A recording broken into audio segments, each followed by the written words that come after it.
ali ako je ta Norvežanka rođena u Tokiju, odrasla u Kanadi, proslavila se u Švedskoj, a danas živi u Sjedinjenim Američkim Državama, onda je to još čudnije i još zagonetnije. Da bismo tu razliku između nas smanjili, ja večeras predstavljam Liv Ullmann. Well, just 2 minutes ago you were in what happens to be your latest film shot in England, and now you changed that situation for an interview. Would you call it closer to life? Or?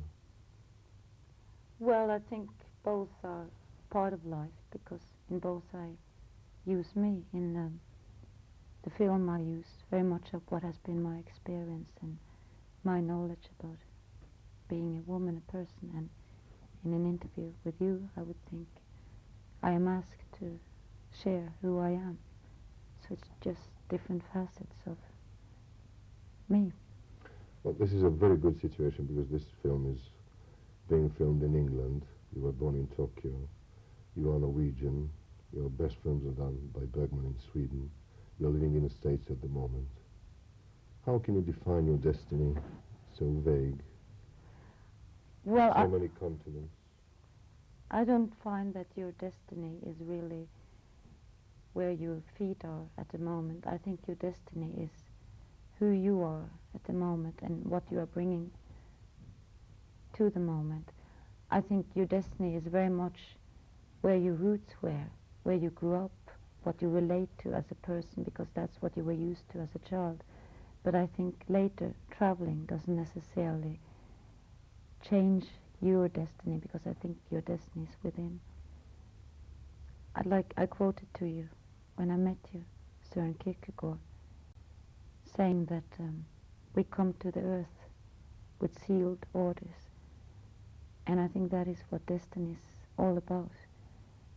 Never knowing the sealed orders, but live as if we really had orders, and trying to find out in the time we live what they were and live accordingly.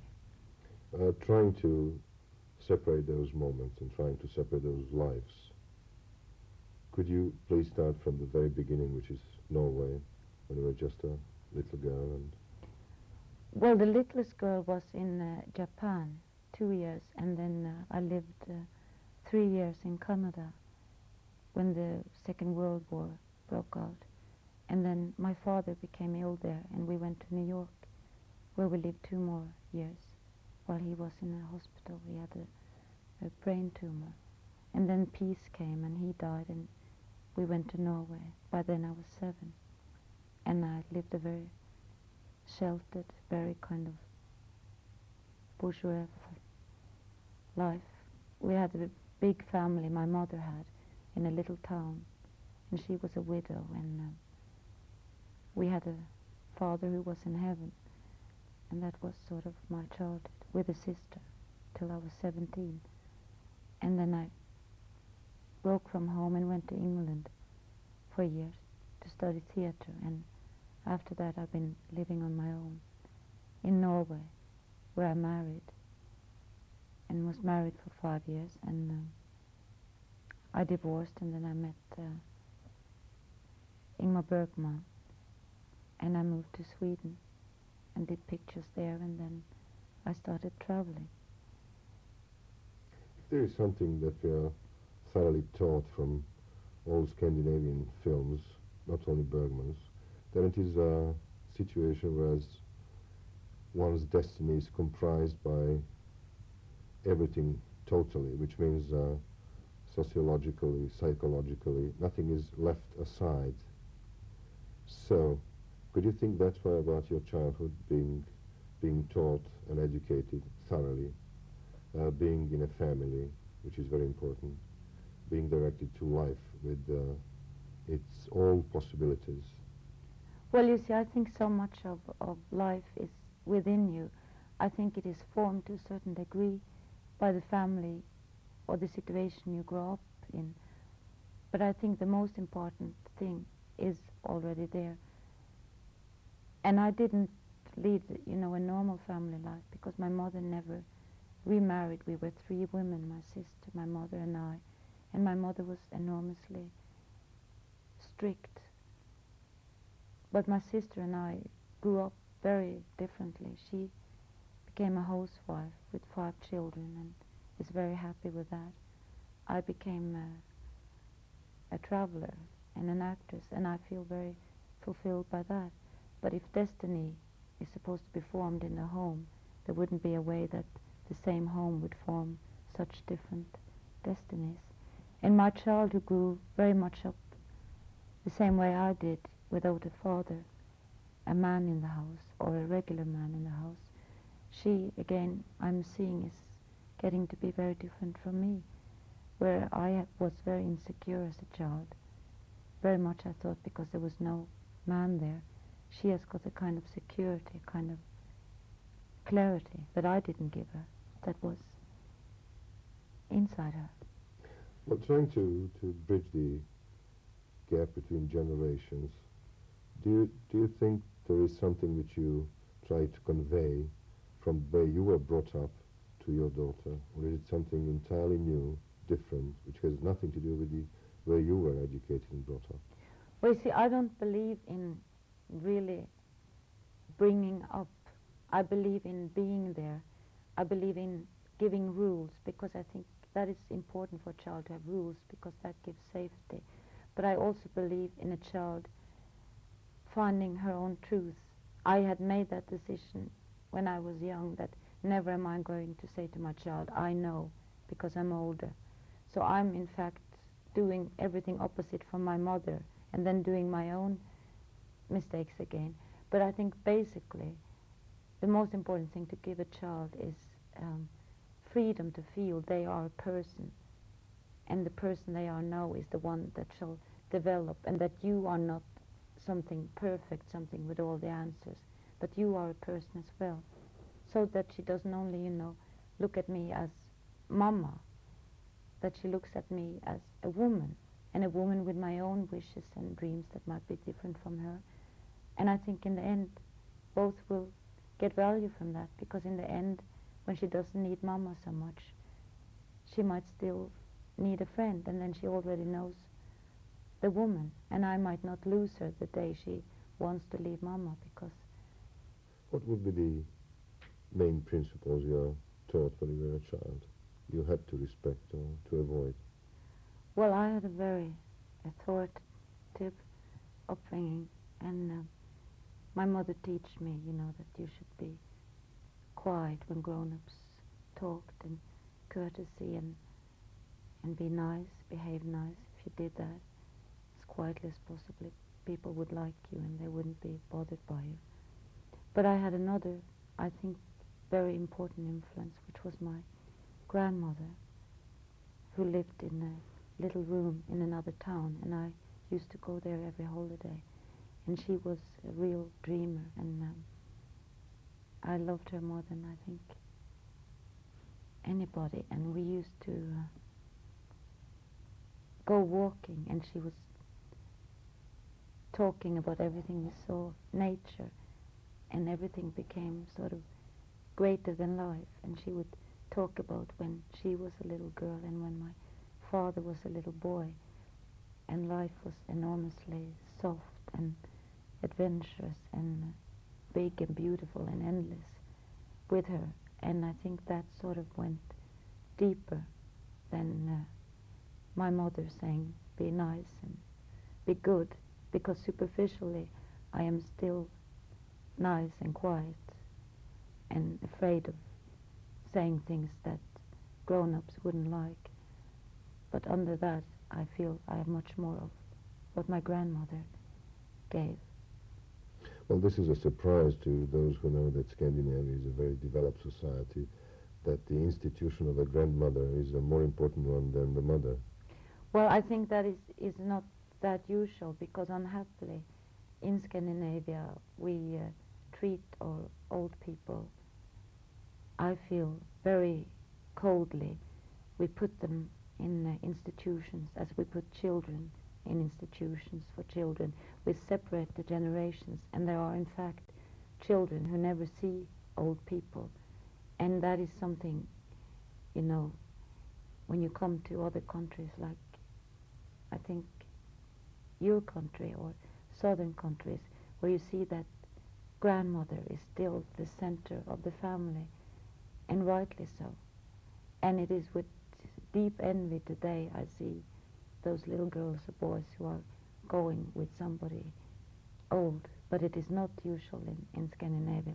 So I think I was enormously lucky to have had that influence. And, you know, I've promised myself that if I in any way, you know, can have my mother at home when she is old with my daughter, I would do that. Do you think she's able to do more for Lynn than you can at a certain age? Or? I think at a certain age the gap of the generation is very important, because sometimes you are too close and at the same time too far away, and the big one, me, will maybe sometimes resent something in the younger one, or sometimes still want to have the command, and the little one will certainly resent something in the one who's 20 years in front, thinking, why can't I have everything the same? While when the gap is, the older one has more time, hopefully more wisdom, more room, and the little one will look at the older one as somebody who's not threatening to her own sex or her own life, but somebody who is there for arms, for fantasy, for telling stories about when Mama or Papa was young. Do you think your mentality and nationality was not disturbed by so much traveling with so many countries, with so many people around you? Well, it obviously could have been disturbed in many ways. I think it could have found value in other ways. But since that has been my life, I don't know what I would have been otherwise.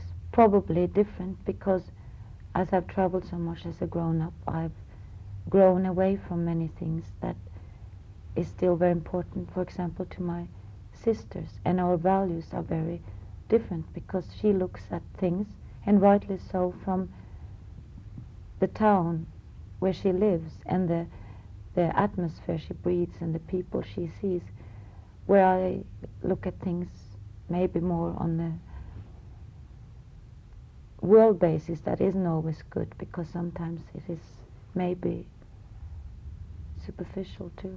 What I think is that, do you think you were privileged in doing so?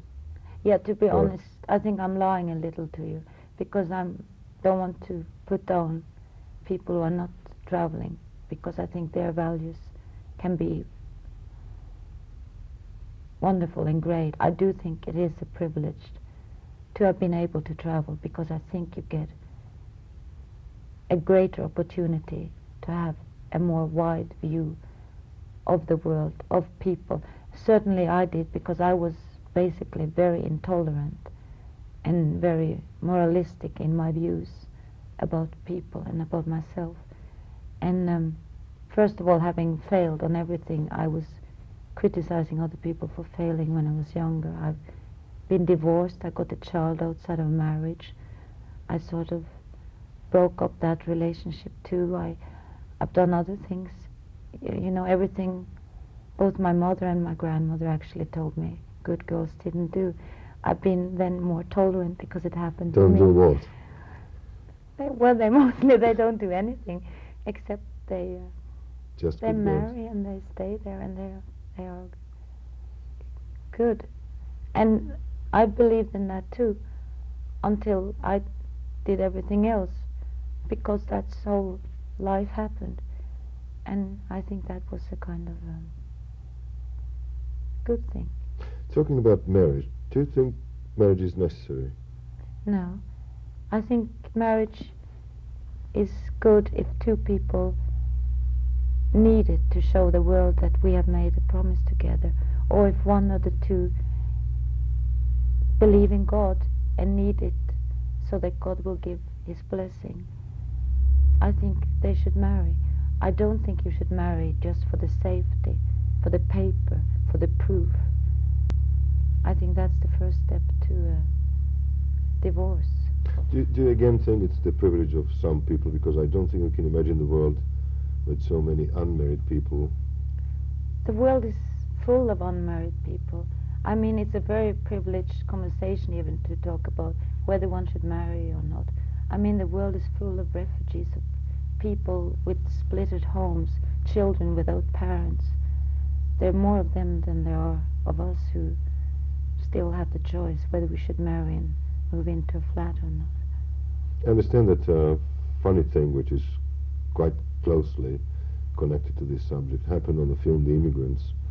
People decided to go there together and live their common life with just everybody. And I think it's a fact that 4 or 5 marriages were broken, another 4 or 5 made. Well, what happened really, and one mustn't think that film people or people in this business break up more or whatever than other people, because they don't. But The Emigrants was a film we did for 1 year, and people did come very close there. And I think when we started the film, there were many bad marriages already, and I think the film might have been the That's thing. why we didn't need the film at all. No, maybe the film sort of did something that would have happened 2 or 3 years later anyway. And there were some new marriages and new relationships, but I don't believe in that. I think that is terrible if people will think that, you know, film people go off and they have relationships. And both the nice little girl in me and me today don't believe in that. Was this some sort of an experience or an experiment or something that just happened without too much The Emigrants? Yeah. I Oh, mean, yeah. the private situation about those people who... Well, it was a private thing, because, as I say, I think the marriages that went to pieces were already heading that way, and I think those who fell in love, they just happened to be at the same place at the right moment when they were hoping to find somebody, and they fell in love, and it was no big deal really. It was a unusual situation because it was 1 year, and it's very seldom a film. This, in fact, were 2 films, takes 1 year to make. And obviously, if people live very close together for 1 year, they become close, not necessarily in a sexual way. When you were 14 or 15 or simply a teenager, do you think you already knew what was going to happen, or that the people are genetically directed, that there is a little that we can learn, everything is already in us when we are born? Oh no, you can learn everything, but the seeds of understanding, I think, are inside us. Otherwise we could just sit down. I think it's very important to learn, to take from whatever happens to you. But I think part of that is that a lot of things all the time happen to you, and some people are very aware, they live a life very aware. So when the moment is there, they know about the moment, and they live the moment, or they do the moment. Other people with the same kind of maybe possibility, they never see the moments because they're not aware of them. And I think part of what has been my blessing in life has been that so many things has really come to me, and the one gift I got was to see them coming and living them, and acting was one of them, because I really never worked for my profession. I worked in my profession, but everything that happened to me just came, and everything almost I wished for professionally, I had. A lot of things I wished for privately, I didn't have. I think very much because I didn't always see them coming, because I was so busy working. More or less, when we are young, we are all some sort of actors. But what is it that differs somebody like you, for instance, who becomes a famous actor, an actress, from the others who don't. Can you see this frontier, or is it just impossible to say? I think it's an ability to express in a way that people can identify with. You know, some act when they are children and people, you know, don't see any big deal there, and some suddenly act and suddenly people are moved, or they laugh and they see something in this child they hadn't seen before, and I think that is the difference. It's the difference of expression, and we express whatever talent we have in so different ways. My talent is one of communication, not necessarily, I think, anymore as an actor. Actually, I think less and less, because I'm getting bored with it. More and more I would like to communicate with words, with meetings. Do you ever feel as just an instrument being directed by a stronger personality? No. I am often directed, because that is unfortunately what an actor is. You are always directed, I think. No, there are many weak and many weak directors around who don't know how to give direction, and who give, if not freedom, you know, they give so wrong directions that you have to direct yourself. But the frustrating thing about acting is, even with a good director, there is always somebody who tells you where to walk and sit and stand. And I think the older you are, the more you want to walk and sit and stand where you find it true, and the more you want to say words that you find true. At least that is my situation. And that's why I would rather write my own words and do my own, not acting, but my own new form of communication. Well, this is going to be a very tough one. Are you willing to talk about that? I don't know. Is it really something terrible being directed by such a strong and genial personality as Bergman?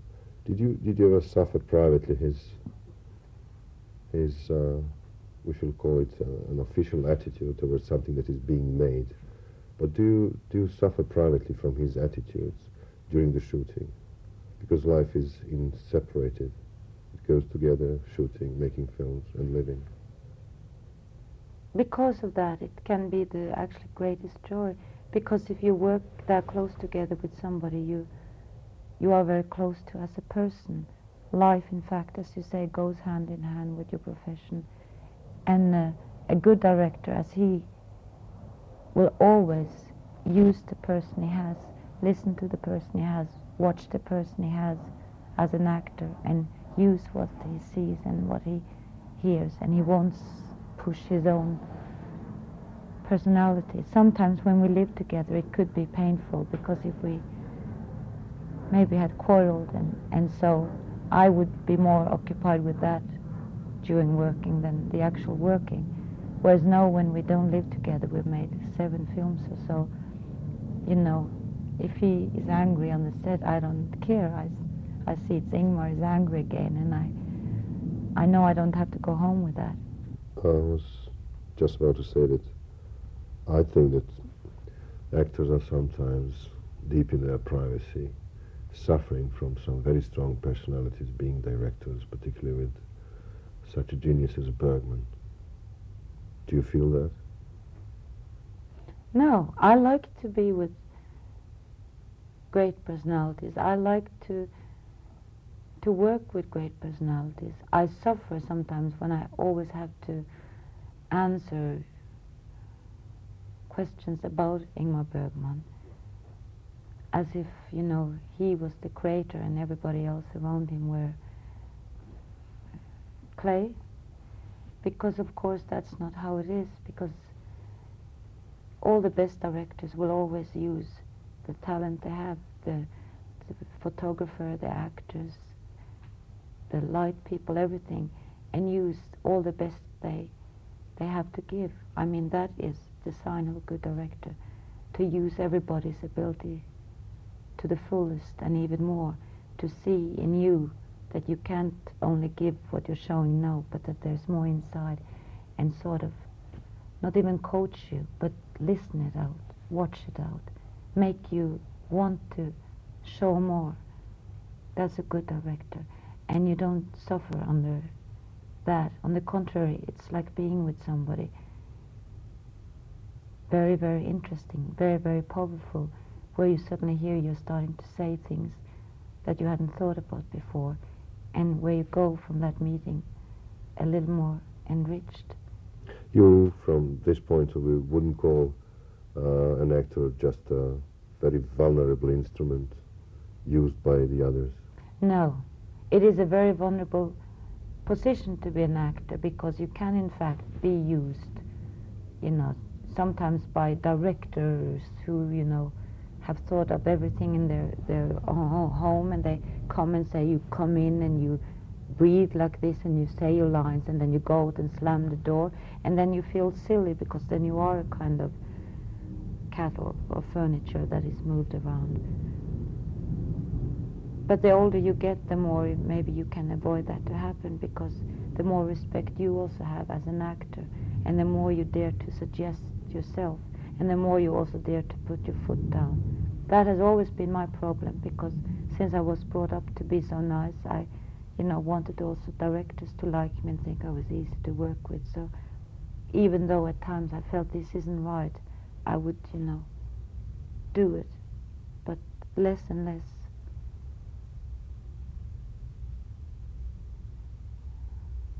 But actually it's a profession that has that in it, as you say, that you are not doing your own thing, except in golden moments when maybe the camera is close, or you're on the stage and directors and everybody has fled. Does your book changing mean that you don't really want to be an actress anymore? It means at least that I want to cut down a lot on acting. Changing was written like 5 years ago, and it was beginning of something new I would like to try, to write more. Maybe not to travel more, but at least that the travels are not living in hotel rooms and staying on film sets, but travel to meet people, find out about people. I've been asked by UNICEF if I will be their talk woman, like Danny Kaye and Peter Ustinov are spokesmen, and they don't have a woman. And they've asked if I would like to do that, and that's something much closer to what I feel today I want to express, both personally and as a person in the world. Well, unfortunately, this book hasn't been translated in Yugoslavia yet, but could you just give us a hint on what that book is? Is it a book, or is it just writing on oneself? It's not about myself. I wanted to write like a conversation with other people about things I was thinking about, and I had to use a woman, and the woman I know most is myself. So I use things that I have experienced, but only in terms that I thought other people might have experienced similar things, and I wanted to share it in a way that you do in a conversation, saying, this is me. How are you positive in saying that, in stating that you really know yourself? No, I don't know myself. And in the book, that's what I'm saying too. I know certain things about myself. I know certain things that I would like to be. I know certain things that people think I am. And then I'm everything that, for example, you see. But I certainly don't know myself, and I certainly think I am changing. That is why the book is called Changing, because I think you are always going ahead. You are always on the ebb and the flow. You're always doing your thing in life, and it's never status quo. When it is status quo, your life is sort of over. What do you think is the real end of this search for? When you die. Because the thing is that the search must always be there, because there is no ultimate goal. There is no ultimate facet. As long as you are here, it is important to go on, explore. Doesn't have to be in big things. Doesn't say that if you're a housewife, you cannot have a wonderful, rich life and be searching and feeling enormously fulfilled and give a lot to other people. It just means that whatever part of life you have chosen, that part you should try and be in. It's important to be. More important to be than anything else. Do you ever feel bitterness towards something or somebody, or do you just smoothly walk through life smiling, No. enjoying, No, traveling, meeting people? not smoothly. There's some little heartbreaks and some joys, and I mean everything. But bitterness, luckily, is not part of my character. Anger is. I can be extremely angry when I really get angry, but I can't keep it. I'm unable to restore an anger, and I think that is good. Talking about small joys, I think it's unfair talking about them, just talking without giving us one. Well, if I'd like to share a film, it would be Umberto Dea, and it's joy, maybe not in the laughing sense, much more maybe in the moving sense and in the recognizing sense. And it comes back to one of my favorite themes, being old, being alone. Is loneliness one of the most obsessive themes of Scandinavians? I think of everybody. I mean, basically somewhere we are all lonely, even when you are sharing at the most, the two of you sit and look at the sunset. I'll tell you why, because people in the south are living in very big spaces, communities. They are in the sun. They are somehow determined to be together, whereas on the north, that's not possible. Does it produce a certain kind of mentality which is different from ours? Kind of isolation, yes. We are more isolated in our cold climate and in our dark. But if you talk about loneliness, I think it is the same. Somewhere, every experience you have, although shared, you see it with a little different eyes than the other person. And the moment you start talking about what you see, you will suddenly see that that person sees green differently than you, and this very strange little feeling of loneliness. Erland was also opposing this, and he said, no, we are not lonely. We are more isolated, we are not lonely. You don't think it's the same? Isolated and lonely? Yes. Oh, no. Because lonely, I think, is a human factor. You can't escape that. And it's out of loneliness and solitude maybe the best thoughts and the best things happen. And accepting loneliness is also very important, because that doesn't remove you from other people and make you feel more of an outsider. Knowing that everybody somewhere are a little lonely makes you actually closer to other people, more able to share with other people. Talking about isolation, would you please tell me a few words on why and how did you go to Cambodia, trying to help those people? Did you find that it was so personal, unavoidable going there, or were you attracted by this misery as such, simply joining other people and going there? It was one of those things again, that life was just coming and saying, you should go there. I had been reading about the Cambodian people and what was happening to them. And suddenly one day the telephone rang and I was asked to go on this march. And my big reason for it was that I have been very closely associated to people who survived Auschwitz. And I feel that if one at that time had known that there were people outside of Auschwitz who knew, if the people inside had known that they weren't forgotten by the world, it would have been important. And I think it is very important for the people who are still both inside Cambodia and outside as refugees to know that the world haven't forgotten.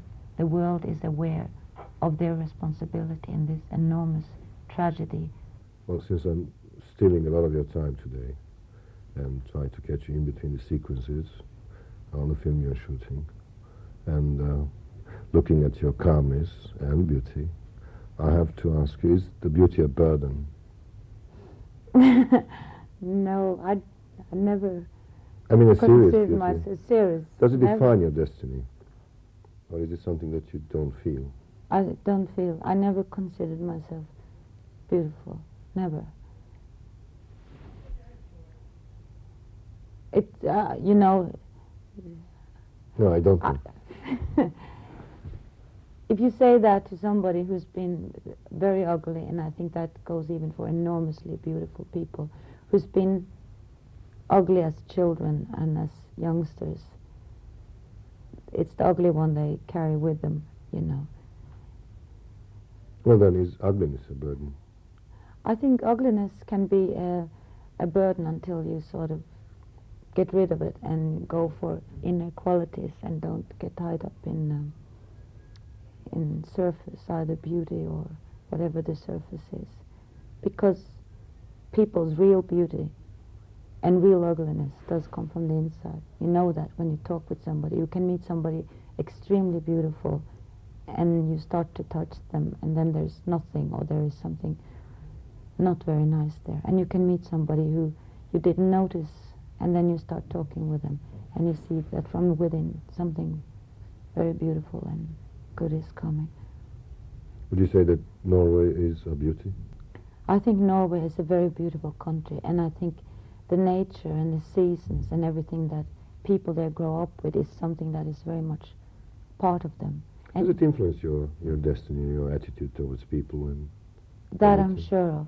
Because whatever I've seen and wherever I've been, somewhere I am this girl who lived in Norway, who saw autumn, who saw winter, who was part of darkness, part of spring when light suddenly comes, who have seen high mountains and oceans and everything. And I think once having been part of wonderful nature, as actually people in Yugoslavia have, once having been part of that, I think that is very much part also of what your destination is, because it's something real, it's something where you have roots in reality and not in anything else. To have roots in real earth. I mean, think to grow up in New York, or that your first thing in the world was California, and so, I mean, in a way, your roots are not in something real, something that's been there for hundreds and hundreds of years. Whereas Norwegian people, Yugoslavian people, for example, have roots in something that has been and something that will continue, and which then also is part of you. On the other hand, machines are very serious and dangerous things. And all your life, practically, you've been surrounded with machines, cameras, and planes. Did you have to fight your identity through With those things? planes I find is a little away from being human, you know, and dangerous and scary. Camera, I think, is very much part of what I like to do, because it's somebody coming very close, and you can sort of present what you're thinking, what you're feeling, what you want to convey. To me, a camera is not a machine. To me, a camera is people looking, listening. Do you think Actually. actors are the only ones who can make those intimate moments with the machines like camera? Or Oh, no. On the contrary, I think maybe actors, especially in interview, can have a greater difficulty, because, like I started off here today saying, I think the camera is on my wrong side. They are much more aware of when they are to be, you know, just normal. about the camera, whereas you get somebody who's never had a camera and who will just fold themselves, open themselves in front of the camera. I think the camera for them can be, you know, even more revealing and give much more beauty, or the contrary, because they don't know how to guard themselves. There is a particularly sensitive and I would say very sad passage in your book. Well, that was an interview like this one. There are people with a camera and the sound and somebody making an interview, and then all of a sudden they disappear, taking your way, your voice and your picture, and you again are alone. How do you feel about this interview? Well, that interview is also what can happen in life. That specific interview happened when I just broken up from somebody I cared for in a home I stayed in for a long time and moved into this new home. And then this TV team came from another country, and they stayed in my home because it was big for a week, and you know, they interviewed me and they photographed my garden and my daughter and my dog, and they talked about themselves. And the interviewer, you know, when the camera was on me, he was crying because he just wanted to talk about loneliness and breakups because he was divorcing himself. And you know, everything I said that related to that, he went on and on about, and crying. And then they turned the camera on him, you know, to get his questions. And there he was sitting. Well, what do you think about divorce? It was, you know, another man, but he was still nice. And then they, you know, left, and they had sort of photographed everything in my home, like my whole life. And they left, and they never wrote back and said thank you or how are you or anything. And it felt very strange because I felt I'd given a big part of my life, and I thought they were giving back, and in a way they didn't. And I think that is something I wouldn't do today. This was 10 years ago. I think this is very different, very important to know in life, that everybody you meet, in a certain way you touch, you invade their privacy. You are right, a stranger can be an enemy if the stranger does not take care of that he is. I didn't say stranger was an enemy, I just said a stranger is not a human being. Oh, well, there I don't agree with you. But a stranger can be dangerous. I think every stranger is a human being, everybody you meet. And to me that is very important. You must regard everybody you meet as a human being with a past, and you don't know what their now is. So you must tread very, very carefully, because you might be on virgin or very sensitive soil. And to me that TV team was a kind of lesson on that. Would you like to have an enormous house where you could put all the people you ever knew throughout your life? Is that how you imagine friendship and sensitiveness and... Not everybody in the same house, but if everybody could be in the same field, and we could go and visit each other and meet in the field in the evening or whatever. Oh yes, I'm very worried because so many of my friends, even though they started out in Scandinavia, are spread all over the world. And I've started, you know, to have close friendships in like America and so. And I'm worried when I'm thinking of war and so. I mean, how will I gather everybody sort of together so that if something fatal happens that we... Yeah, I have that feeling. I'd like to... I don't know if it's something possessive. I don't think so. It's more...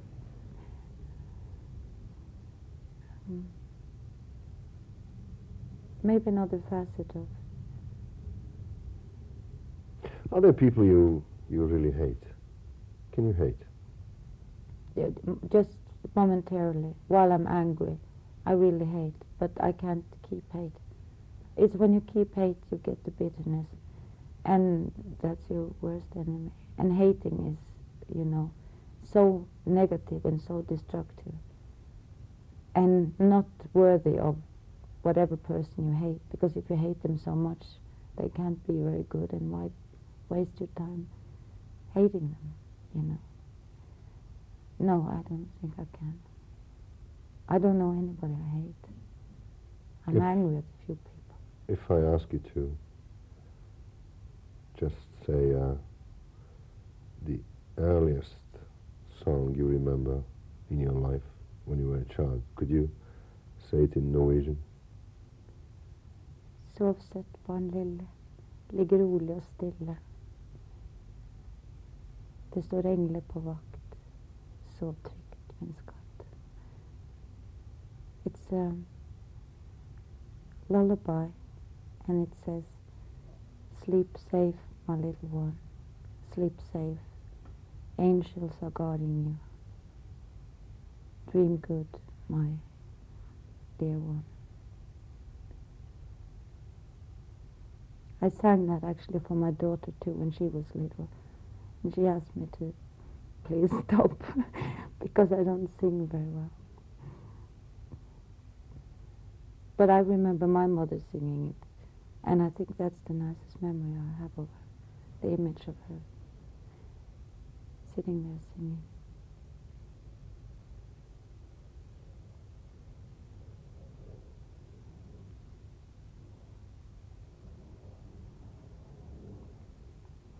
The camera is working. Huh?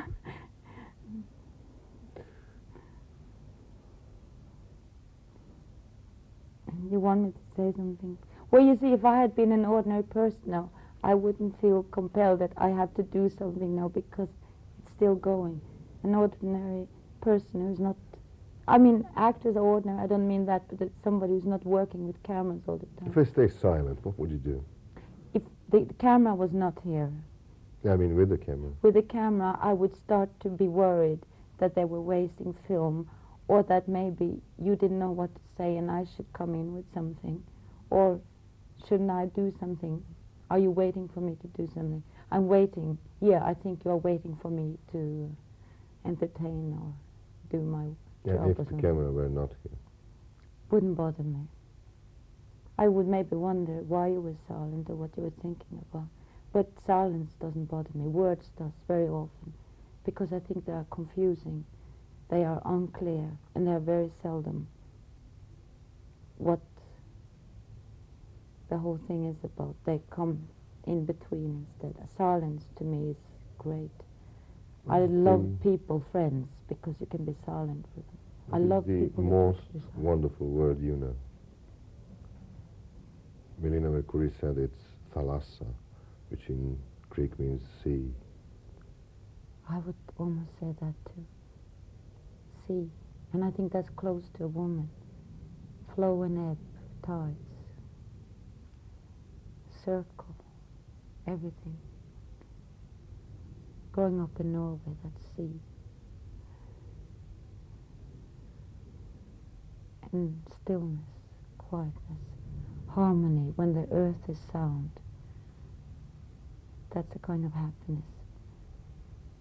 When it's just good, understanding.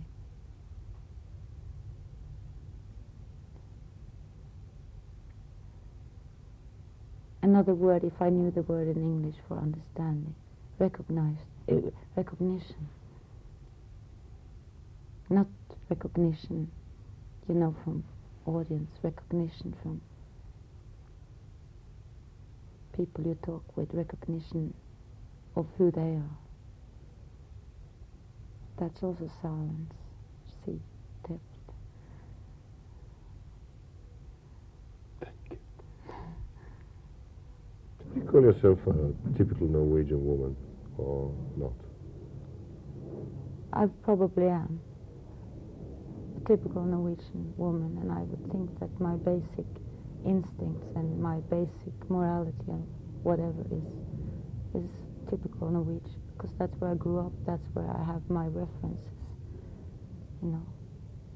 It's where you really have your references that makes you typical from one kind of people to another. That's another reason why it's so sad for refugees, because they are forever planted in places where they have no more references.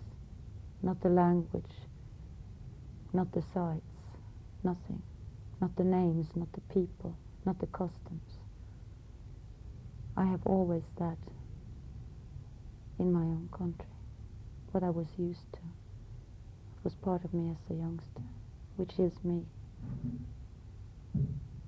I tell you, coming over here, that you have an opportunity, pardon me, to express a desire and say, I would like to see what I like after this show. What would you like to see? I would like to see Umberto D. You mean a film? Umberto D. of Vittorio De Sica. Because it's really about everything I care about. Loneliness, old people, caring. Him caring for the dog caring for him. And the cruelty of loneliness when there's nobody anymore who asks for you. But at the same time, the enormous tenderness between two. Would you say that this film and its subject explore and give the answer of your nightmares and desires and frights? No, but there are fragments of me I recognize in that picture, which obviously is why I love it so much. Mostly I think I love it because it touched me deeply. And if something touches you, it's fragments of you as well. But then also a big master made it, so I would think it would touch most people, because fragments of most people are in that picture. Well, thank you very much once again. Thank you. Беше то Лив Улман, лаку ноќ.